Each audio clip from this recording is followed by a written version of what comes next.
Hello there you guys, welcome to one of my videos. Going to be giving you a preview for the Manchester United versus Southampton game. It's at Old Trafford, it's this Sunday, it's a 2 o'clock kick-off. Now the Southampton manager is Ruben Selles. It's Southampton's third manager this season. Ruben Selles has been the Southampton manager for a few months now. Don't forget, before Southampton, he managed Valencia's under 18s. At one point, Southampton had Nathan Jones. They sacked him. Before, they had Ralph Hasenhuttl. They sacked him. One point, they had Mark Hughes. And a while ago, Southampton had Mauricio Pochettino. Pochettino only enjoyed a short managerial tenure with Southampton, but he did guide Southampton to their highest ever finish in the Premier League. Was it 8th or 9th?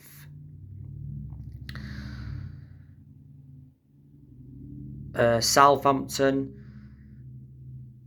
are in the relegation zone. They are 19th. There's a very good chance that they will get relegated this season. Southampton did win their last game against Leicester 1-0.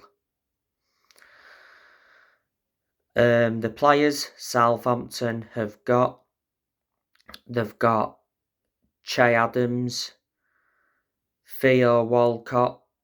At one point, Theo Walcott was at Everton. He's also a former Arsenal player. Southampton have Adam Armstrong. They got him from Blackburn.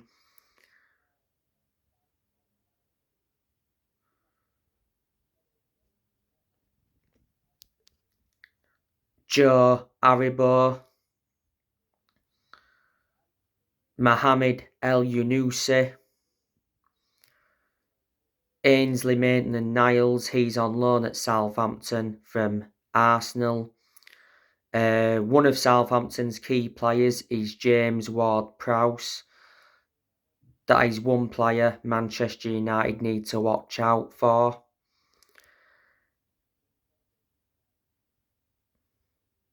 Carlos Alcaraz, he's out with injury, but I think he's going to be available for this game.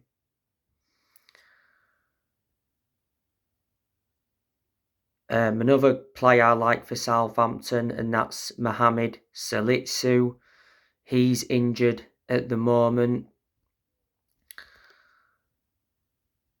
Valentino Livramento is injured at the moment.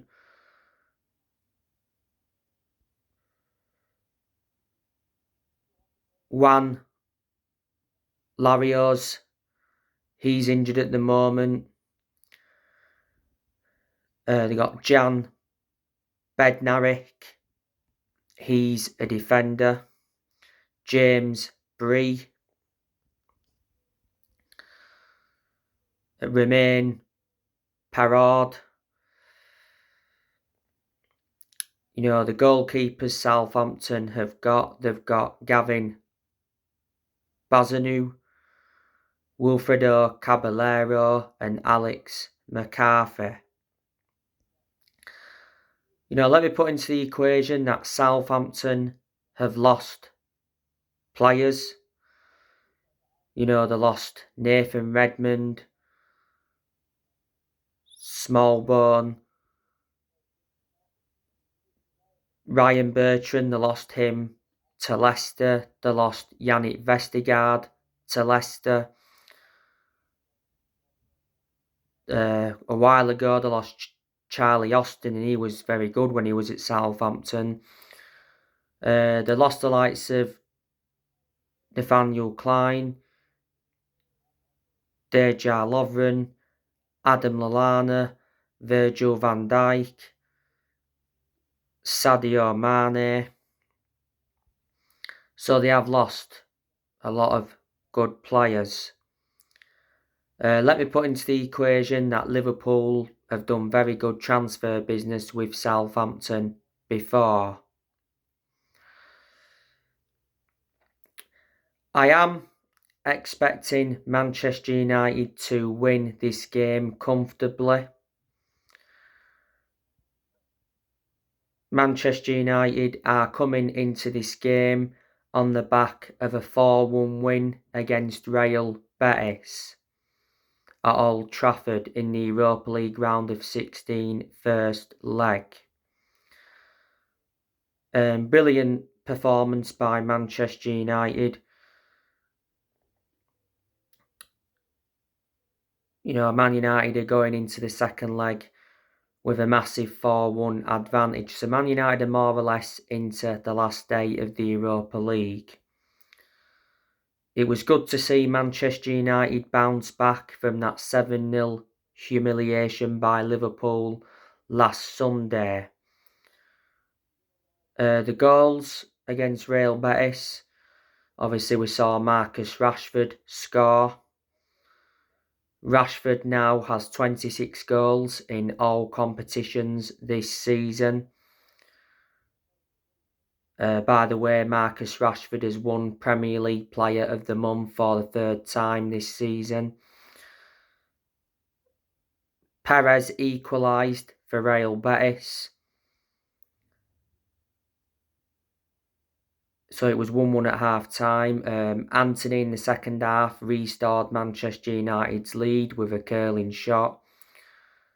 Bruno Fernandes scored for Manchester United. He also got an assist in the game. Bruno Fernandes put a very good performance out. Erik ten Hag did mention that Bruno Fernandes was the best player in that Europa League tie. And he praised Bruno Fernandes' personality after his superb performance against Real Betis. Prior to the game against Betis, Erik ten Hag did say that Bruno Fernandes will remain Man United captain. And ten Hag said that Bruno Fernandes is Man United's inspiration. Don't get me wrong, Fernandes was terrible against Liverpool last Sunday, could have been sent off. It was a disgrace what he did.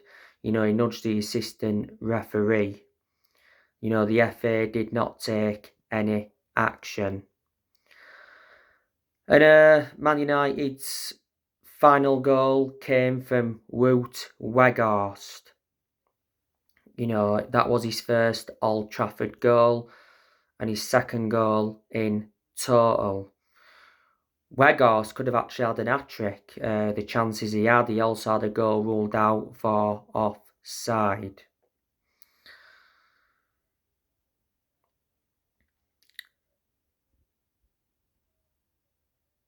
But most of the time, Man United do beat Southampton. The last time Southampton beat Manchester United at Old Trafford was back in January 2016. That was 1-0.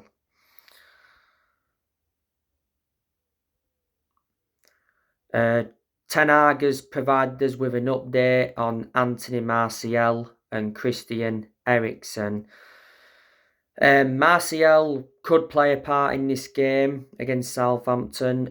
He recently returned to training, but the game against Real Betis come too soon for him.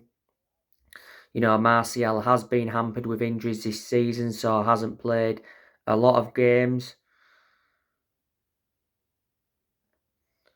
Eriksen, I think he's still out. Well, when he first got that ankle injury, it said he's out until April or early May. Sabitzer, missed the game against Real Betis because of a knock.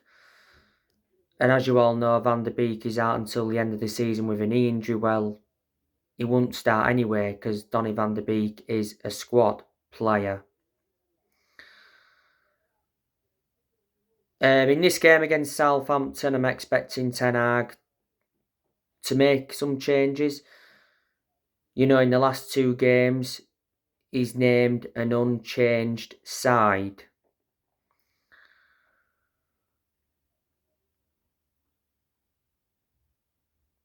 This fixture against Southampton at Old Trafford last season was 1-1. A few years ago, Manchester United did beat Southampton 9-0 at Old Trafford.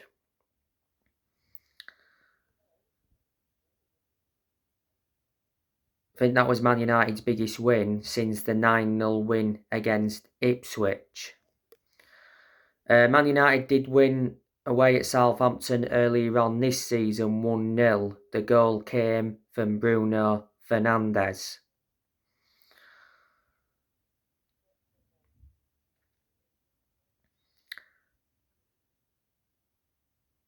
Now, as you all know, Erik Ten Hag has won Premier League Manager of the Month for February. That just indicates how good he's doing this season as Man United manager.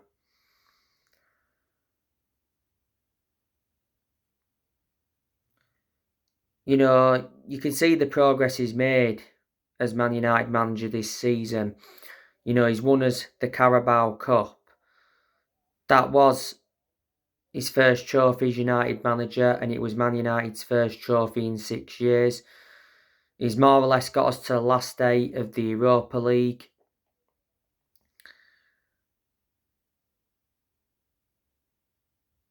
He's got us to the quarterfinals of the FA Cup and got us up to 3rd in the league. And revert back to the start of this season, I did say Ten Hag's expectations this season would be to get Man United a top 4 finish. If Ten Hag can win another trophy this season and he can get us a top 4 finish, that is a successful season. And then obviously build from that. Like I mentioned, we've had quite a few setbacks this season. We had the 7-0 thrashing by Liverpool last Sunday, but obviously recovered well by beating Real Betis 4-1. We had the 6-3 defeat to Man City at the Etihad, recovered well from that. We had the 4-0 defeat to Brentford on the second game of the season, recovered well from that. We had the 3-1 defeat to Villa. So yeah, just setbacks. And after that 7-0 humiliation by Liverpool last Sunday, I did not change my perception on the manager. I was still backing Erik Ten Hag. I do believe he's the right manager for Manchester United. And don't forget, Ten Hag sent a warning to his players if that was to happen again. He threatened to put them in the under-21. So I like how ruthless Erik Ten Hag has been. Ten Hag is like 11 months into his reign as Man United manager. He got appointed in as Man United manager in April last year. He's under contract with the club until 2025, and he's our 5th permanent manager since Ferguson.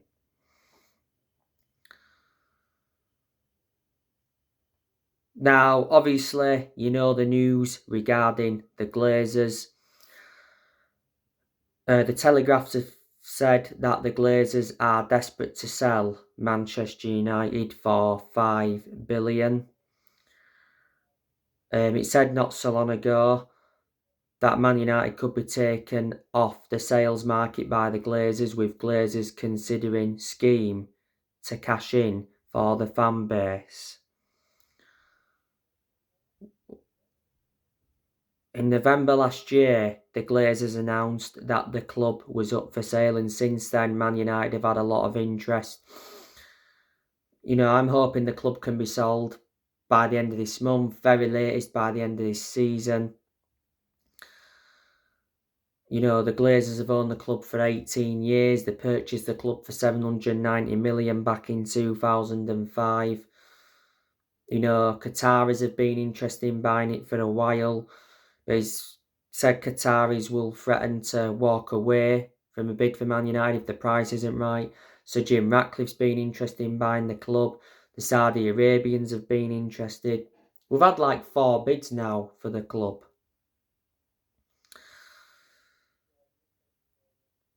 And on my last video, I gave you some more news on Harry Kane. It said Man United are determined to sign Harry Kane in the summer as he's Erik ten Hag's #1 striker target. Harry Kane will hold talks with Tottenham at the end of the season to decide his future. Man United will fight Bayern Munich for Harry Kane. If Tottenham finish outside of the top 4 this season, then Tottenham could lower their £100 million